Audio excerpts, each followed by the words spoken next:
Cabins in the woods are supposed to be peaceful, a place to escape the noise of the world. But for some people, the silence hides something else. A few years ago, my boyfriend and I rented a small cabin in northern Michigan for a winter weekend. It was miles from the nearest town, no cell service, no neighbors, just snow and trees. On the second night, we were sitting by the fire when we heard knocking on the door. 3 slow knocks. We froze. There shouldn't have been anyone out there. The snow outside was untouched. I grabbed a flashlight, opened the door, and shined it outside. No one. No footprints. Just a faint smell, like wet earth and old wood. We tried to laugh it off, but a few minutes later, the knocks came again. Only this time, from the back door, we locked every window and stayed awake until sunrise. When we finally opened the door in daylight, we saw it. One single muddy handprint on the back window, but still, no footprints anywhere in the snow. Sometimes the woods keep their secrets buried in silence. Other times, they remind you you're not alone. Our next story comes from a hiker who thought he found the perfect refuge. David was an experienced outdoorsman trekking through the dense forests of the Pacific Northwest. After a long day, with the sun dipping below the horizon, he stumbled upon a small, forgotten cabin. It was old, clearly abandoned for years, but the roof was intact and it offered shelter from the coming night. Inside, it was dusty and filled with the scent of decay, but there was a sturdy-looking wooden chair next to a cold stone fireplace. Relieved, David dropped his pack, unrolled his sleeping bag, and settled in it. He fell asleep almost instantly, exhausted from his journey. He woke up in the middle of the night to a strange sound. It was a rhythmic creaking, like a rocking chair on old floorboards. But the only chair in the cabin was the one he'd seen earlier, and it was empty. He sat up, his heart pounding in his chest. The creaking stopped. Silence. He told himself it was just the old cabin settling, the wind playing tricks on him. He lay back down, trying to ignore the growing unease. A few minutes later, the creaking started again, slower this time, rocking. He grabbed his headlamp and swept the beam across the room. The chair was still empty, but this time he noticed something he hadn't before. On the dusty floor, right in front of the chair, were 2 deep, parallel grooves, as if the chair had been rocking back and forth for years, wearing away the wood. As his light lingered on the spot, the creaking started again, right in front of him. He scrambled out of his sleeping bag, grabbed his pack, and fled the cabin, not stopping until the first light of dawn broke through the trees. He never looked back. It seems some places hold on to the echoes of those who came before. And sometimes those echoes don't want to be disturbed. Let's move to the Appalachian Mountains, a place steeped in folklore and mystery. A group of 4 college friends decided to rent a cabin for their spring break. It was a large, rustic A-frame with a huge deck overlooking a valley. The first couple of days were perfect hiking, bonfires, and enjoying the isolation. But On the third night, they were playing cards when one of them, Sarah, pointed to the loft above. "Did you guys hear that?" she whispered. They all went quiet. From the loft, they heard a faint dragging sound, like something heavy being pulled across the wooden floor. They called out, thinking maybe an animal had gotten in. There was no response. The dragging stopped. One of the guys, Mark, grabbed a heavy fireplace poker and slowly climbed the ladder to the loft. The others watched from below, completely silent. He poked his head up into the darkness, shined his phone's flashlight around, and then looked back down at them, confused. "There's nothing up here," he said, "just a bunch of old boxes and a weirdly heavy antique trunk." He came back down, and they tried to brush it off, their nerves a little frayed. About an hour later, the dragging sound returned, louder this time. Drag, scrape.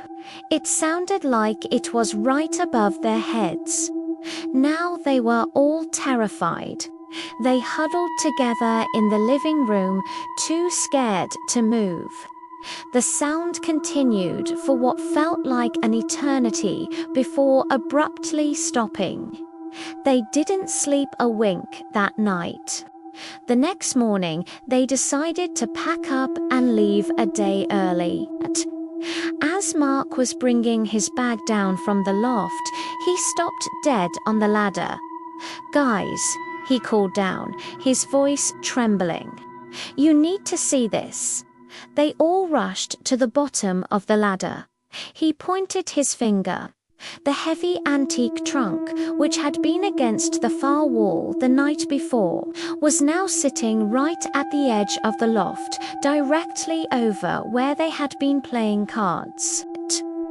Sometimes the things you can't see are far more terrifying than the things you can. Our final story comes from a family who learned this the hard way. The Henderson family, a mother, father, and their 7-year-old daughter, Lily, bought a quaint little cabin deep in the woods of Vermont. They were excited to fix it up and make it their weekend getaway. Lily, in particular, loved the cabin. She would spend hours exploring the woods around it, collecting flowers and talking to her friend. Her parents assumed it was an imaginary friend, a common thing for a child her age. They'd hear her in her room, having one-sided conversations.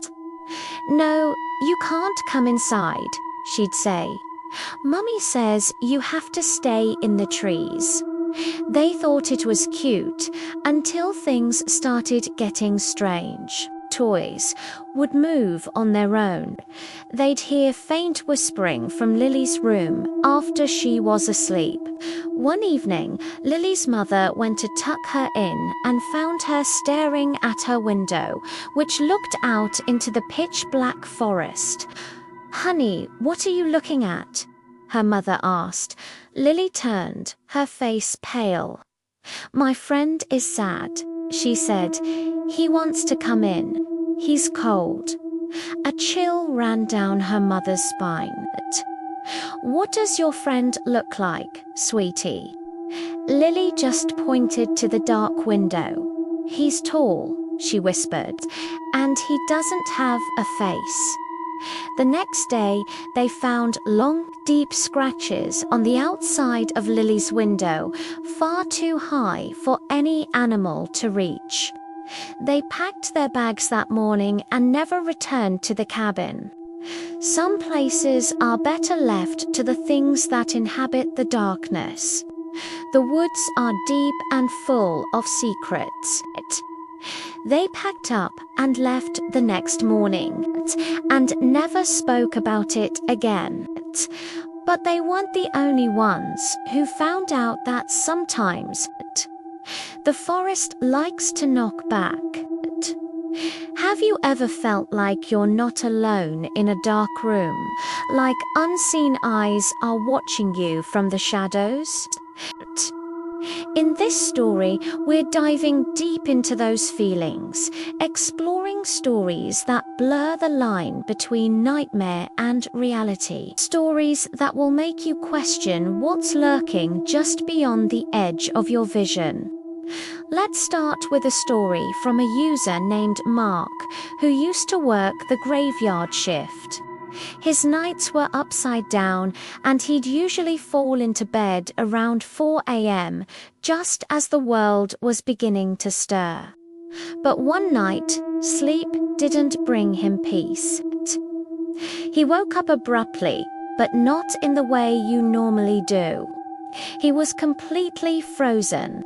His eyes were wide open, darting around the room, but his body was a statue. He couldn't move a muscle, couldn't make a sound. Total paralysis. The only light in his room was the weak, sickly orange glow from the street light filtering through his blinds, casting long, distorted shadows across the walls. And in one of those shadows, in the far corner of his room, he saw it. A figure, a woman. She was just standing there, motionless. Her long, dark hair hung down, obscuring her face completely. Her head was tilted at an unnatural angle, as if she were a curious animal studying its prey. Mark's rational mind screamed at him. It's a hallucination. It's just sleep paralysis. It's not real. He squeezed his eyes shut as hard as he could, praying that when he opened them, she would be gone. He counted to 3 in his head, his heart thudding against his ribs like a trapped bird. 1, 2, 3. He slowly opened his eyes. The room was the same. The orange glow was the same. But she wasn't. She was closer. She had moved from the corner to the foot of his bed, silent as a ghost. The sight sent a jolt of pure ice-cold terror through him. He tried to control his breathing, desperate not to alert her that he was awake. He took shallow, silent breaths, hoping she would just remain a silent observer. But she knew it was as if she could hear the frantic drumming of his heart. Then she began to move toward him. But she wasn't walking. She started to crawl. Slowly, deliberately, she got down on all fours and began creeping across the floor, her movements jerky and inhuman. With each agonizingly slow crawl, she got closer and closer to the side of his bed. The long hair that had hidden her face began to part, and for the first time he saw what lay beneath. Her face was a canvas of horror. Where her eyes should have been, there were only empty black sockets, voids that seemed to suck all the light and hope from the room. And her mouth. It was stretched into a silent scream, a grotesque, impossibly wide grin that split her face from ear to ear. The sight was too much. His mind couldn't process it. As she reached the edge of his bed, preparing to crawl up onto it, his vision swam, and the world dissolved into blackness. When Mark woke up again, bright morning sunlight was streaming into the room. The birds were chirping outside. It was a normal day. The paralysis was gone. He could move. He sat up, his body trembling, drenched in a cold sweat. He told himself it was all just a vivid, terrifying nightmare, a classic case of sleep paralysis, just like the doctors describe. He took a deep breath, ready to laugh it off, to get on with his day. But then His eyes landed on the corner of the room, the corner where she had first appeared. On the wall, right where she had been standing, were handprints. Small, dark handprints, burned into the paint.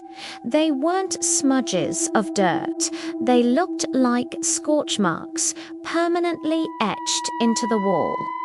Marks that weren't there when he went to sleep. They say sleep paralysis is just a trick of the mind, a brief misfire between your brain and your body. But how do you explain physical evidence? How do you explain marks left behind by a nightmare? Mark's story is a chilling reminder that sometimes what happens in the dark doesn't always stay in the dark. This brings us to a phenomenon many of you might have experienced, the old hag syndrome. It's a term used across cultures for that feeling of a heavy presence pressing down on your chest while you sleep, rendering you helpless. Our next story comes from a woman named Clara, who lived in an old farmhouse in rural Ireland. She had heard the local legends about the hag, a malevolent spirit that would sit on people's chests at night to steal their breath. She always dismissed them as old folk tales until it happened to her. One night, Clara woke to a crushing weight on her chest. It felt like a bag of cement had been dropped on her. She couldn't breathe, couldn't scream. Her eyes flew open, and she saw a dark, hunched shape sitting right on top of her. It was vaguely humanoid, but shrouded in what looked like tattered rags. She couldn't see a face, only a formless mass of darkness. The pressure intensified, and she felt her consciousness begin to fade. Just as she thought she was about to die, the pressure vanished. She gasped for air, and the figure was gone. Like Mark, she tried to rationalize it. Stress, bad posture, a simple nightmare. But the next morning, she found a single, long grey hair on her pillow. It was coarse and wiry, unlike her own. And when she looked in the mirror, she saw faint, bruise-like marks on her chest, right where the weight had been. Was it just a story, or did the old hag pay her a visit? It makes you wonder how many ancient legends are born from terrifying truths. These experiences, the woman in the corner, the old hag, they often happen when people are sleeping on their backs. It's a position that science suggests can make sleep paralysis more likely. But what if it's more than that? What if sleeping on your back makes you more vulnerable, like an open invitation to something else? Our next account pushes this idea even further. It's from a college student named Leo, who was pulling an all-nighter for his final exams. Exhausted, he finally crashed on his dorm room futon, flat on his back. He woke up a few hours later, paralyzed, but this time it wasn't a figure in the corner or a weight on his chest. It was a sound, a faint scratching sound. It sounded like it was coming from inside the mattress, right beneath him. Scratch, scratch, scratch. It was rhythmic, persistent. Leo lay there, frozen in terror, listening to the sound get louder, more frantic. It was as if something was trying to claw its way out from under him. He could feel a faint vibration through the mattress, matching the rhythm of the scratching. His mind reeled. Was it a mouse? Termites? No, this sounded different. It sounded intentional. The scratching moved from under his back up towards his head. Scratch, scratch, scratch, right below his pillow. He could practically feel the splinters of whatever was inside trying to break through the fabric. He shut his eyes, bracing for the moment something would burst through and touch him. And then, just as suddenly as it began, it stopped. The paralysis released its grip, and he leaped off the futon as if it were on fire. He stood there, panting in the middle of his room, staring at the futon. It looked completely normal. Heart pounding, he cautiously approached it. He grabbed a knife from his desk, took a deep breath, and sliced open the fabric of the mattress right where he'd heard the scratching. He pulled back the cloth and peered inside. There was nothing but yellowing foam and stuffing. No animal, no machine, nothing. Nothing except for deep, gouged scratch marks carved into the foam from the inside. What do you do when your nightmares leave scars on the world around you? When you have physical proof that what you experienced was real? It's a terrifying thought. You can't just dismiss it as a dream. It becomes a part of your reality, a constant reminder that the veil between our world and somewhere else is frighteningly thin. These stories aren't meant to keep you up all night, but to make you think. To make you wonder about the mysteries that lie just on the edge of sleep. Have you ever experienced something similar? A presence in your room, an unexplained sound, or physical marks left by a nightmare? Share your stories in the comments below. We read every single one, and your experience might be featured in a future video. Thank you for joining us in the dark tonight. If you enjoy exploring the unexplained, make sure to hit that like button and subscribe for more stories that challenge what you think you know. Turn on notifications so you don't miss our next journey into the shadows. Until next time, stay safe and maybe try sleeping on your side.